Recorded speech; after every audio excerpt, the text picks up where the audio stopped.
What's up, everybody? It's Belvedere Brian, and welcome to my first ever edition of What's Behind Your Bar? A segment that really just kind of mentions the everyday items we have behind our bar, how we're using them, and how to use them. Because I'm Belvedere Brian and I work for Belvedere Vodka, I thought we'd talk about one that we both really like to talk about, and that's sugar. Particularly how Belvedere never has any added sugar to its bottle whatsoever. And that's important because when we build cocktails, there's a variety of sweeteners that we add to our cocktails, and when drinking responsibly, it's also important to sweeten responsibly. So let's talk about one that we all know and love and that we use all the time.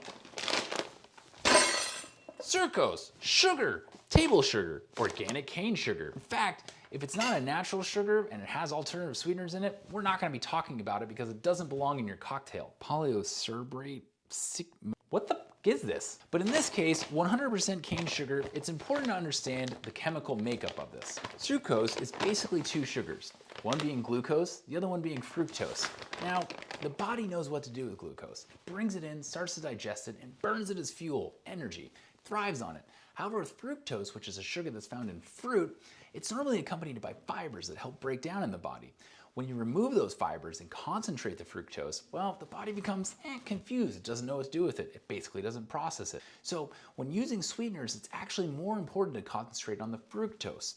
And when using this in a cocktail, it basically breaks down to 50% fructose. So why is that important? Well, when we build cocktails, we oftentimes put sweeteners on top of sweeteners. In the case of, let's say, I was building a cocktail that had, sugar, citrus, and maybe topped off with tonic. Yikes. Tonic has a lot of sugar in it, so if we already have a cocktail with sugar in it, maybe you want to back off that tonic and cut it with soda water, or get rid of the tonic altogether and use more herbs to kind of bring out that tonic flavor. So starting with bottles that never have added sugar, like Belvedere, is a great way to go because it's all natural, made from nature, and the same thing as your sweeteners. I'm not saying sugar's bad, we're just saying it's important to know about it. So that's it for our first edition of What's Behind Your Bar. If you have any comments, you want to talk about sugar a little bit more, put it in the comments. Or if there's another sweetener you wanted me to talk about, sweet, put it in the comments. Until next time,